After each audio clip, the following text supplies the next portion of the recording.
Engkau memberikan salib untuk saya, beban untuk saya. Jadi di tempatnya untuk datang kepada dia, menjauhkan dia.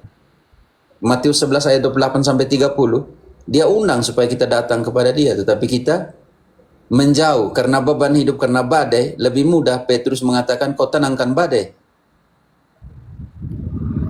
daripada mengatakan, jika engkau di sana, biarlah saya berjalan di atas badai.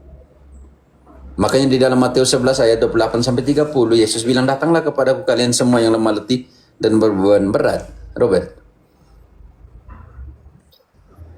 Matius 11 ayat 28. Marilah kepada aku semua yang letih lesu dan berbeban berat. Aku akan memberi kelegaan kepadamu. Pikulah kuk yang kupasang dan belajarlah padaku, karena aku lemah lembut dan rendah hati, dan jiwamu akan mendapat ketenangan. Sebab kuk yang kupasang itu enak, dan bebanku pun ringan.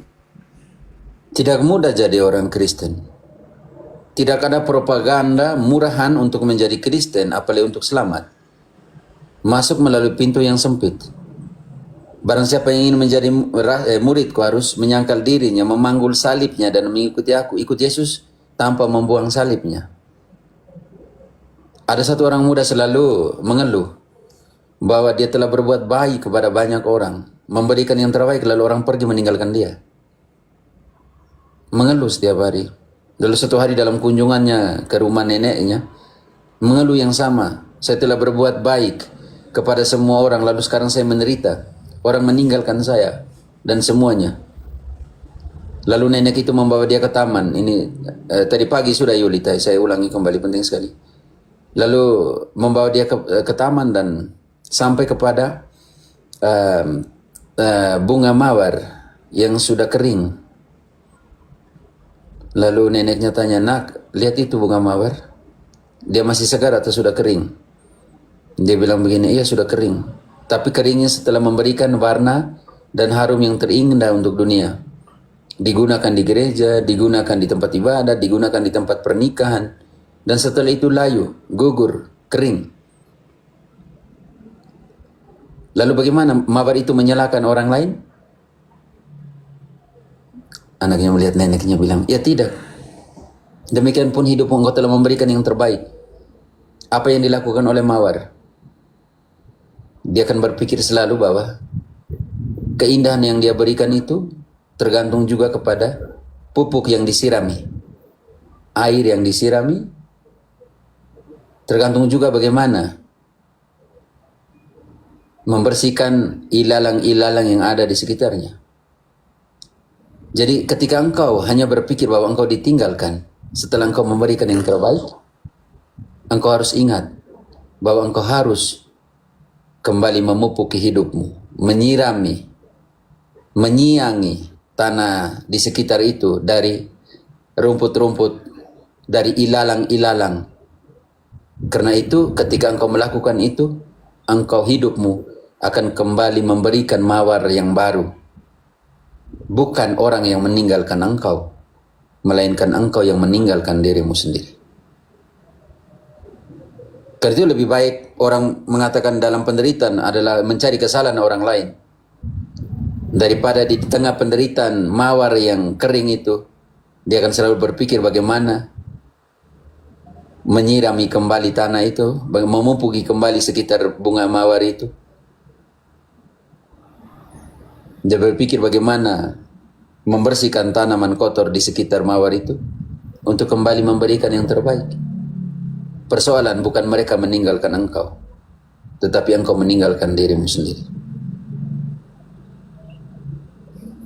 Jadi banyak kali dalam persoalan hidup kita mencari kambing hitamnya ada di mana.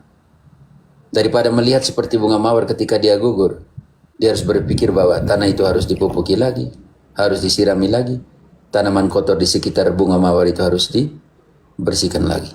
Bukan persoalan orang lain meninggalkan engkau di dalam bebanmu. Persoalan engkau meninggalkan dirimu sendiri ketika engkau memahami penderitaan bebanmu sebagai orang lain yang meninggalkan engkau. Makanya Tuhan bilang, datanglah kepadaku kalian semua yang lemah letih dan berbeban berat, maka aku akan menyegarkan kalian. Ringanlah dan semua dan lain sebagainya itu. Jadi sekarang posisi kita di mana? Sedangkan penyelesaian persoalan harus datang kepada dia.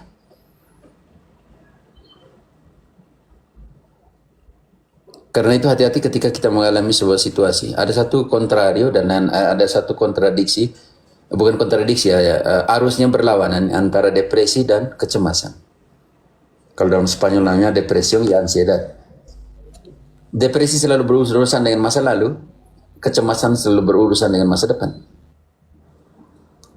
Selalu bertolak belakang. Kalau depresi orang tidak makan, cemas membuat orang makan.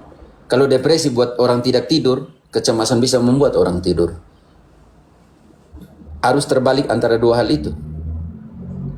Satunya menangis tentang masa lalu, satunya menangis karena tidak tahu apa yang akan dibuat di hari besok. Pertanyaan sedikit, bagaimana mengeluarkan itu dua-duanya? Mulai dari hukum kedua, cintalah sesamamu seperti dirimu sendiri. Engkau tidak akan bisa memberi dari apa yang kau tidak terima.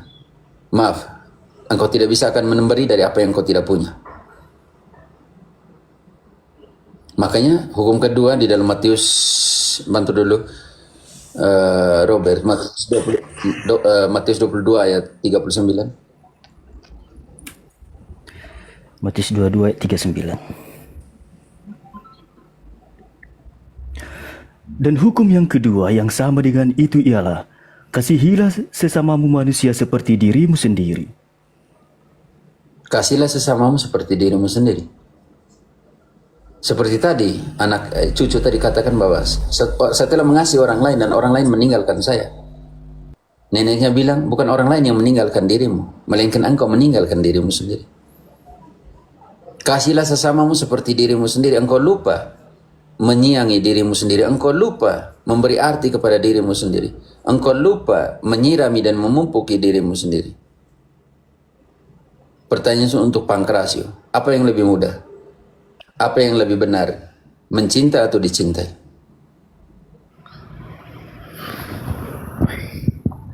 Mencintai, Pater. Lebih mudah mencintai. Engkau seperti burung yang terbang dengan satu sayap.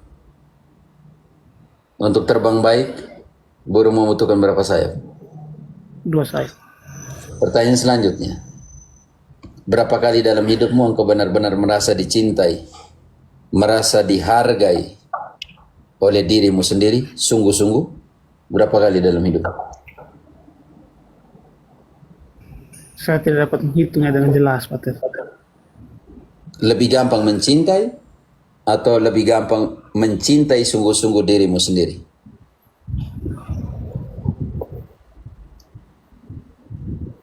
Mencintai sungguh-sungguh.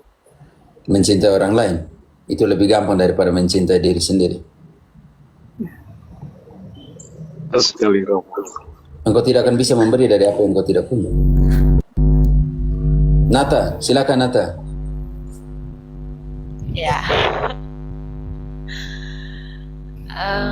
untuk beban hidup terlalu banyak kalau beban hidup. Salah satunya seperti yang sharing yang lalu, beban hidup untuk kembali ke agama asalnya. Itu menjadi beban hidup yang sangat sulit.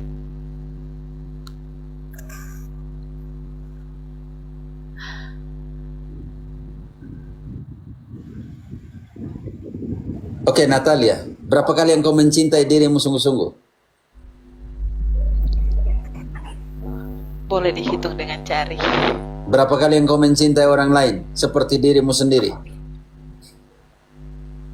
Mencintai orang lain Mencintai tetapi orang lain. tidak seperti dirimu sendiri. Ya. Kenapa? Ya, suara kecil karena ada anak bayi. Tidak apa, Natalia, kenapa engkau melupakan diri? Terlalu banyak dosa. Oke, kita mulai. Ini gelas ini, aduh, kita mulai. Ini spiritual ya, tema-tema yang saya sudah lama tinggalkan. Oke, gara-gara ini saya harus sentuh ini juga. Karena apa? Karena banyak orang katakan bahwa cara mudah datang ke karena mainnya di bagian afektif, maka banyak, maaf ya, protestantisme, pendeta-pendeta dalam penelitian saya tentang denominasi tahun 2017 ketika ambil lagi teologi pastoral Amerika Latin. Nathan, kau mute kan dulu storing. Oke. Jadi menggunakan proses ibadat protestantisme untuk mengeluarkan orang dari persoalan afektif, emosi, beban yang dia dapatkan. Tetapi beda ketika Yesus bilang, datanglah kepadaku semua yang lemah letih dan berbeban berat, maka aku akan menyegarkan. Dengan cara seperti apa? Mau dapat hidup, meneruskan hidup, harus engkau makan saya. Dalam Injil Yohanes sangat jelas, barang siapa makan tubuhku dan minum darahku, akan hidup selamanya. Kenapa? Orang butuh makan dia untuk melanjutkan hidup. Banyak karena teori yang diaktifkan oleh Protestantisme yang namanya teori penghargaan, seolah-olah mereka tahu ada sesuatu di dalam pribadi orang-orang seperti ini yang harus dihargai, menyentuh persoalannya, menyentuh semua, menyentuh perasaannya, menyentuh semua. Tetapi beban itu dalam standar pertama harus dilihat dalam proses pendampingan psikospiritual. Datanglah kepadaku kalian semua yang lemah letih dan berbeban berat, karena yang ada padamu itu menjadi identitasmu. Natalia, lihat ini gelas.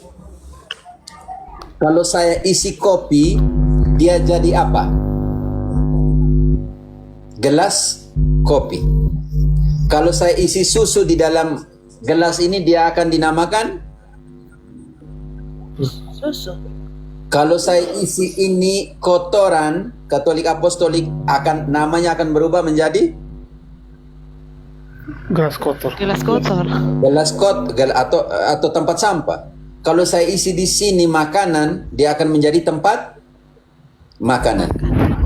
Karena itu, konsekuensi pertama dari semua beban persoalan yang dihidupi dimulai dengan apa yang kau isi di dalam. Identifikasi kita dimulai dengan saya adalah apa yang saya depositkan di dalam. Karena itu Yesus bilang, di mana hatimu berada, di situ hartamu berada. Bagaimana dengan apa yang kau isi di dalam, bukan dengan apa yang kau gambar di luar menjadi identitas dari gelas ini, bukan, melainkan apa yang engkau depositkan di dalam dirimu. Pertanyaan saya sekarang dalam persoalan, sebenarnya apa sih yang menjadi akar dari seluruh beban dan persoalan kita? Masalah yang ada di luar kita atau apa yang kita simpan di dalam? Karena identitas kita dibangun oleh apa yang didepositkan di dalam. Hati-hati dengan seperti itu. Apa tadi, kompleks kalau kita mau bicara. Sangat kompleks. Karena itu kita mulai dari persoalan seperti ini. Kita adalah apa yang kita isi di dalam hidup kita. Contohnya Natalia, orang yang membuat engkau sakit hati, malam ini dia tidur nyenyak, dan engkau Menangis. menderita karena engkau mengisi di dalam deposit hidupmu hal yang sebenarnya engkau tidak isi.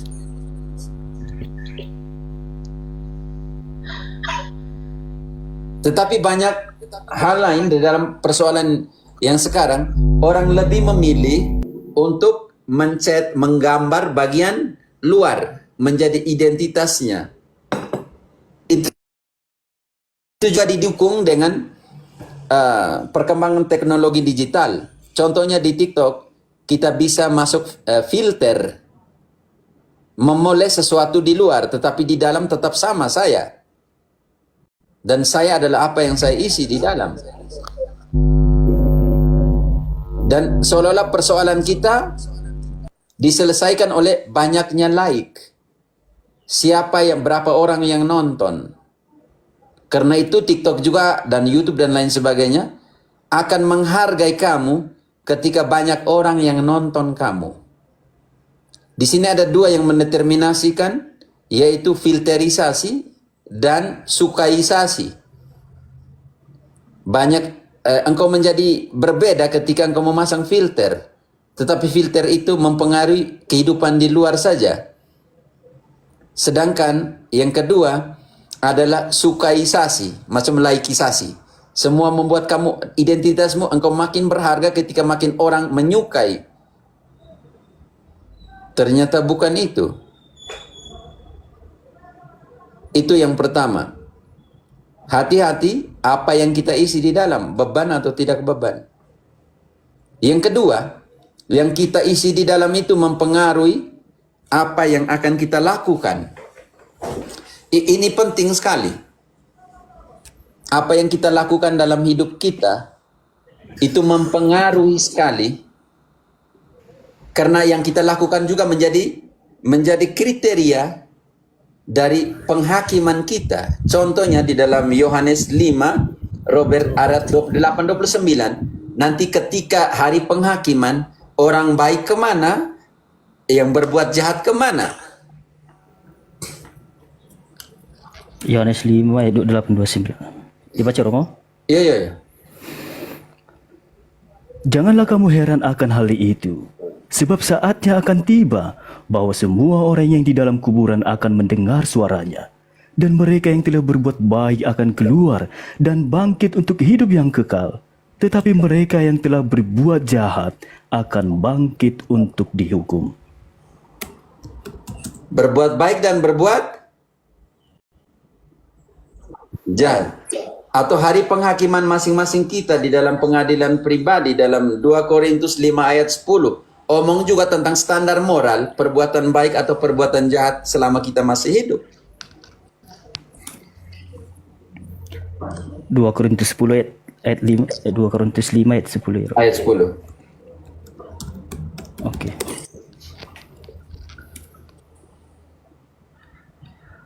Sebab kita semua harus menghadap tahta pengadilan Kristus, supaya setiap orang memperoleh apa yang patut diterimanya sesuai dengan yang dilakukannya dalam hidupnya ini, baik ataupun jahat.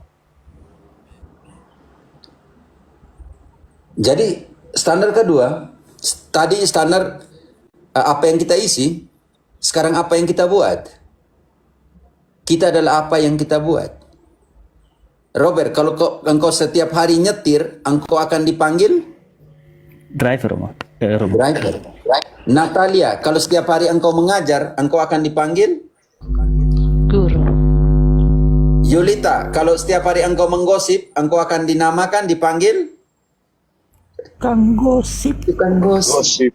Pankrasio, kalau setiap hari engkau mencuri, engkau akan dipanggil Pencuri. Katolik, apostolik, kalau setiap hari engkau memfitnah, Fitnah. Bung Teddy, kalau setiap hari engkau mabuk-mabuk, Tukang mabok. tukang mabuk. Jadi apa yang kita buat memberikan identitas kepada kita. Tetapi itu juga bergantung kepada apa yang kau simpan. Kalau kau simpan dendam di dalam dirimu, Nata, engkau akan mengekspresikannya di dalam perbuatanmu. Perbuatan. Jadi engkau adalah pendendam, bukan hanya engkau yang apa yang kau buat, tetapi sudah menjadi identitas interiormu dari dalammu bahwa engkau menyimpan dendam. Itulah yang membuat engkau jadi pendendam. Dan itu dilakukan dengan aksi untuk membalas dendam, maka orang akan bilang engkau ini tukang dendam. Ya. Bisa. Dan aspek ketiga penting sekali. Aspek ketiga itu penting sekali.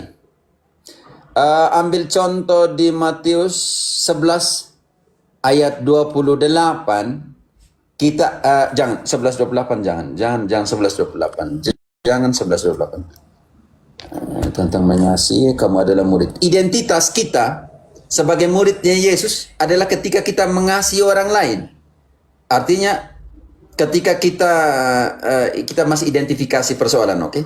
Pelan-pelan teman-teman. Ketika kita bergaul dengan orang lain, itu juga membentuk kita menjadi siapakah kita. Yohanes 13 ayat 35. Ayat 35. Dunia akan tahu bahwa kalian adalah muridku ketika kalian mengasihi satu sama lain. Kalau tidak salah, coba-coba. Yohanes 13 ayat 35. 13 ayat 35 kira.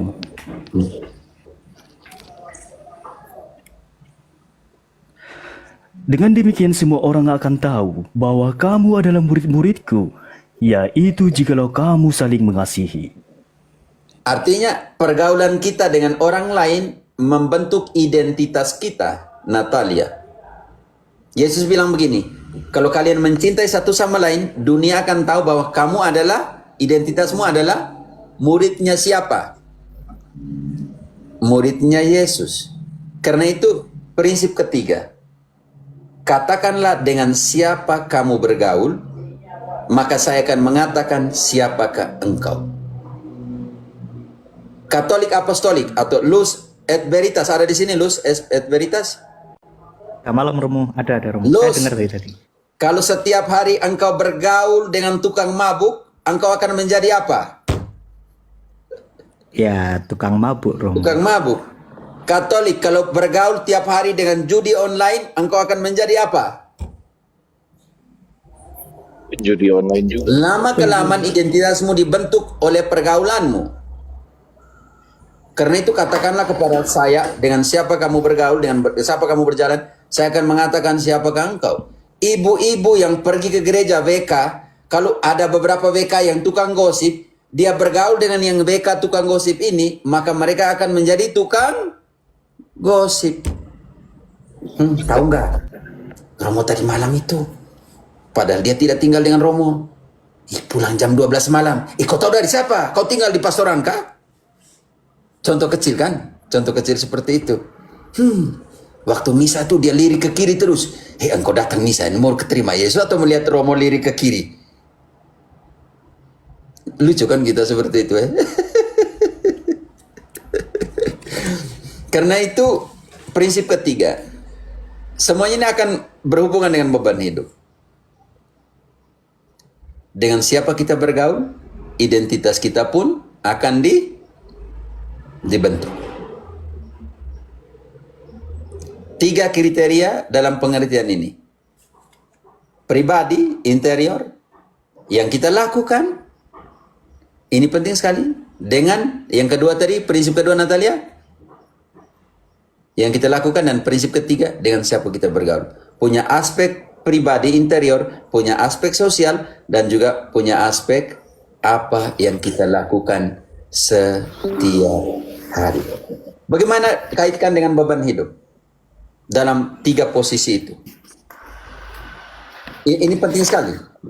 Bagaimana kita kaitkan? Ada relasi sosial membentuk pribadi kita. Ada yang apa yang kita lakukan membentuk karakter dan kepribadian kita. Dan apa yang kita depositkan juga membentuk karakter kita. Pertanyaan yang sekarang yang ada, bagaimana engkau menempatkan dirimu di tengah semua situasi beban itu? Beban dengan diri sendiri, beban di dalam perbuatan dan pekerjaanmu, beban dengan relasi sosialmu. Sekarang, apa yang harus kau lakukan? Menempatkan diri. Tahu menempatkan diri itu penting sekali. 1 botol air ini di kios harganya berapa, Natalia? 5.000. Di restoran harganya berapa? Bisa sampai 15.000. Di hotel harganya berapa? 50.000. Di bandara internasional harganya berapa? 100.000. Ukuran yang sama, Ya, harganya berbeda. harganya berbeda. Beda. Yang pertama, tahu menempatkan diri.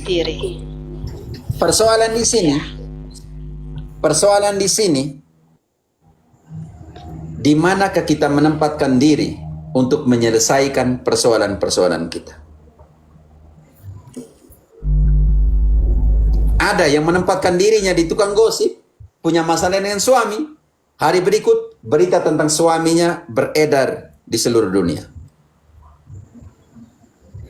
Ada yang punya masalah hidup, mencoba untuk menyimpan dalam dirinya sendiri, tetapi ada pengaruh negatif di situ, yaitu pembunuhan pelan-pelan akan dirinya sendiri. Beban itu dengan berjalannya waktu akan menjadi capek. Contoh kecil, ini ballpoint yang ada di tangan saya seperti ini, 5 menit saya masih bertahan, tetapi 1 jam sudah capek dalam posisi yang sama. 2 hari saya makin capek. Karena itu bukanlah persoalan, yaitu ballpoint ini ringan atau berat. Persoalan adalah berapa menit, berapa waktu ada di tanganmu. Karena waktu akan menjadi determinasi beban seseorang. 5 menit saya bertahan dengan posisi sama, 1 jam, 2 jam akan menjadi beban bagi saya. Makin waktunya makin bergulir, makin terasa beban di dalam hidup saya. Karena itu, poin pertama yaitu melihat apakah saya menyimpan perkara semua seperti Maria. Sangat berbeda dengan Maria menyimpan semua beban yang dia sakiti. Contohnya, ketika suami membuat engkau sakit hati dan engkau menyimpan lama-lama, dia meledak di dalam. Meledak dengan cara apa? Serangan jantung. Meledak dengan apa? Meningkatnya depresi. Menyerang dengan apa? Ketergantungan kepada stres dan lain sebagainya. Karena itu 80% dari semua rasa sakit kita itu dipengaruhi oleh mental dan psikis. Ini yang teman-teman harus perhatikan baik-baik. Jangan sampai kita menempatkan beban itu karena kita berada, karena tempat kita berada, seperti botol tadi di sini, maka apa yang terjadi? Main saja dengan beban, selesai. Ini juga menjadi pertanyaan besar untuk kita semua. Oke. Dengan siapa kamu bergaul? Kau punya beban dengan suami, engkau pergi cerita dengan orang lain, identitas tentang suamimu akan dibentuk oleh bagian sosial. Tapi ketika engkau punya beban, kalau engkau mengekspresikannya di dalam tindakanmu setiap hari, apa yang terjadi? Bisa menjadi hal yang negatif. Contohnya, kalau engkau marah kepada suami, ambil semua piring, gelas di dapur dan banting, satu kerugian ekonomi, satu kedua, mungkin pecahan bisa melukai engkau sendiri. Karena itu, untuk keluar dari beban tanpa harus membuang duri, hati-hatilah dengan semua duri yang kau buang setelah setiap langkahmu. Kenapa? Karena jangan sampai nanti engkau pulang tanpa kasut, engkau pulang tanpa alas kaki, dan engkau sendiri yang akan menginjak duri yang kau buang itu. Saya omong ini tidak mudah, teman-teman. Tapi ini kerangka struktur teori dalam pendampingan psikospiritual. Bagaimana jangan sampai beban-beban itu memberikan identitas kepada kita. Beban yang terlalu kita simpan di dalam, dendam dan semuanya, akan membuat kita menjadi pendendam.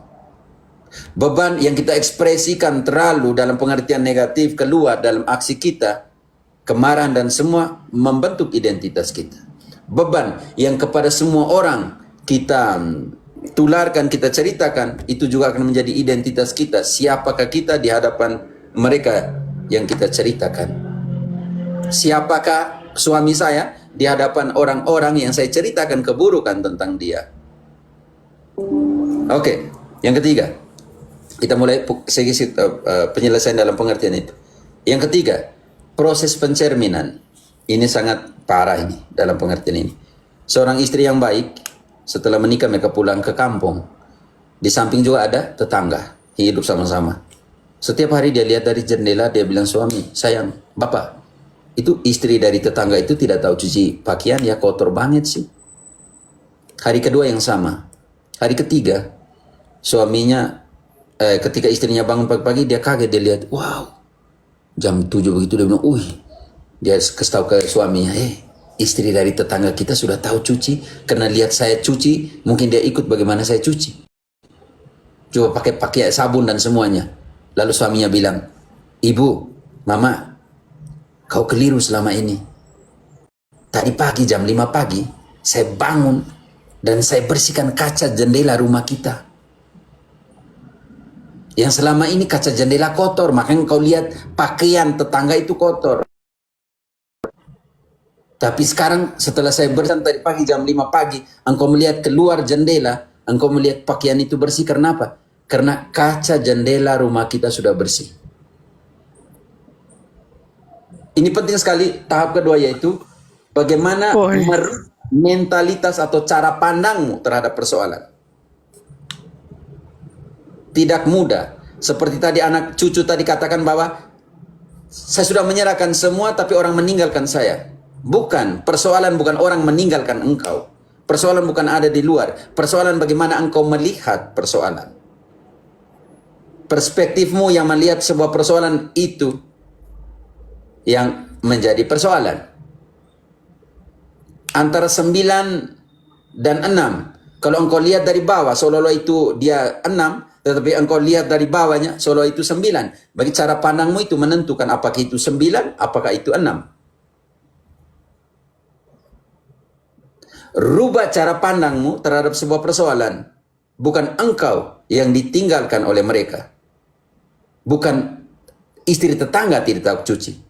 Tetapi bagaimana engkau meninggalkan dirimu sendiri.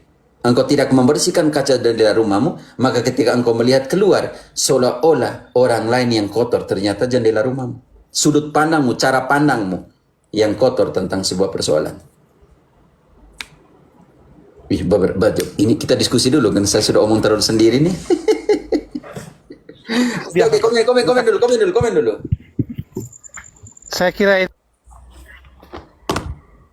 Halo. Ini dapat pencerahan rekoleksi gratis buat kami. ya saya kira ini luar biasa, malam ini terbaik sekali. Saya kira ini bukan kebetulan. Saya dari awal saya bilang Pater ini seperti ada indra keenam nih. Sepertinya menampar sekali malam ini. Ini. Prinsip ketiga. Tadi cara pandang melihat sebuah persoalan. Prinsip ketiga, ya, yang tadi prinsip pertama adalah menempatkan diri. Tahu menempatkan diri dalam situasi persoalan. Yang kedua, cara pandangmu terhadap persoalan. Yang ketiga, bagaimana engkau mengubah persoalan itu menjadi berkat. Om Teddy, kalau gelas ini pecah, kalau gelas ini tidak pecah, saya jual harganya berapa? Pasti mahal. Oke, kalau dia sudah pecah, lalu saya tempel dengan lem dan saya jual lagi, harganya berapa? Seperti barang rongsokan, murah. Kan masukan. Tetapi ada persoalan, ada teknik kedua. Ketika yang retakan ini, yang semua retakan ini, saya tempel dengan cairan emas, harganya berapa? Jauh lebih mahal. Itu teknik yang dalam teknik Jepang namanya kintsugi. Bagaimana menempel retakan di dalam sebuah gelas ini atau keramik ini atau apa namanya itu ya, botol hiasan dari itu dengan benang emas.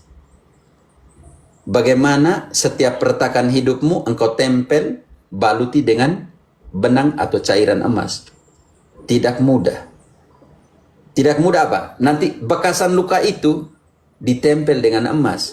Harganya pasti lebih mahal. Bagaimana engkau berusaha bahwa semua hal yang menjadi bebanmu, yang menjadi persoalanmu, mendatangkan rahmat untuk engkau. Mudah atau tidak mudah? Tidak mudah. Sulit mau. Sangat sulit.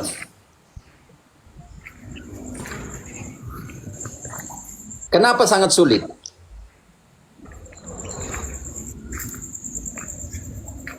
Ego, Karena butuh waktu. Oke. kurang menyangkal diri. Oh, Iya, Thomas. Kalau di gelas ini airnya penuh, saya isi kembali dengan air, apa yang terjadi dengan air yang ada di dalam? luap. Keluar. Tumpah. Tidak ada guna. Tetapi ketika saya tuang air ini dulu dan gelas ini kotor, lalu ketika saya tuang air dari luar ke dalam, apa yang terjadi? Airnya bersih yang di dalam. Airnya bersih. Ini penting lagi teman-teman, selama engkau tidak mengosongkan dirimu, engkau tidak akan menerima sesuatu yang baru. Iya, kayak analogi Tuhan Yesus ya, yang anggur yang baru nggak bisa dimasukkan ke kantong yang tua ya, atau gimana? Ya, karena nanti rusak. Nanti semuanya terbuang. Iya, Natalia, terima kasih sudah naik tadi. Kesian engkau menjadi anak masih bayi. Oke. Persoalan di situ. Ini yang kita namakan kemampuan seseorang untuk melepaskan. Itu tidak mudah. Itu tidak mudah. Dalam satu pertemuan 150 pasutri, dalam retret untuk mereka, saya buat satu dinamika seperti ini. Bawalah 5 pribadi yang paling engkau cintai dalam hidup. Atau 5 barang, 5 hal yang paling engkau sayangi dalam hidup. Kita naik ke kapal pesiar, dan setelah sampai di tengah laut, ombak besar. Pertanyaan dari kapten, saya kan kapten, tidak bawa apa-apa. Lalu saya tanya, mau tenggelam? Om Thomas, mau tenggelam? Pastinya tidak, Romo, pastinya. Iya. Orang perang Iya. bawah. Susah banget. Nah,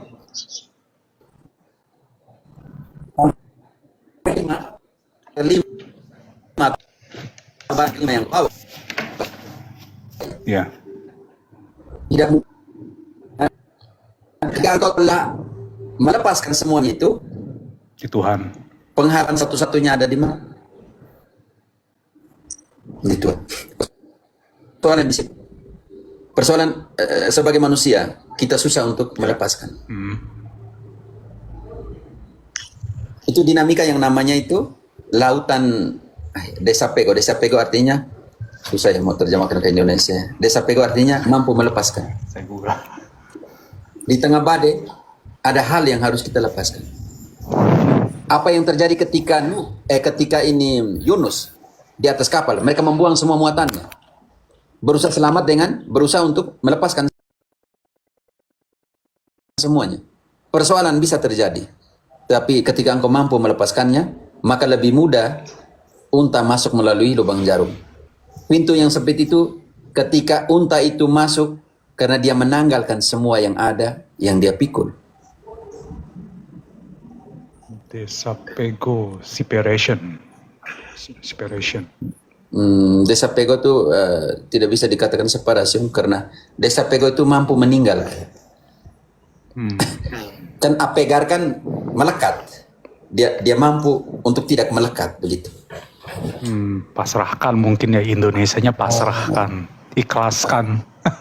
Bisa ikhlas, lebih kepada ikhlas, tetapi dia melepaskan selama ini terpikat dengan engkau. Ya. Engkau seolah tidak bisa hidup tanpa dia, tanpa harta, tanpa semuanya. Tapi engkau berjuang untuk melepaskannya.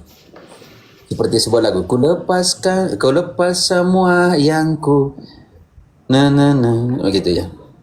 Itu lagunya bagaimana itu? Ku lepas semua. Lagu apa itu? Lagu lama. Lagunya siapa? Oh, Legowo. Legowo. Peter Pan ya. Peter Pan boleh. Ku lepas semua. Itu bagaimana lagunya? Coba saya cari di sini. Semua gitu loh, yang ku inginkan. Engkau tahu lagu, engkau tahu nyanyi tidak? Ini Robert. Judulnya Yang Terdalam kayaknya. Yang Terdalam.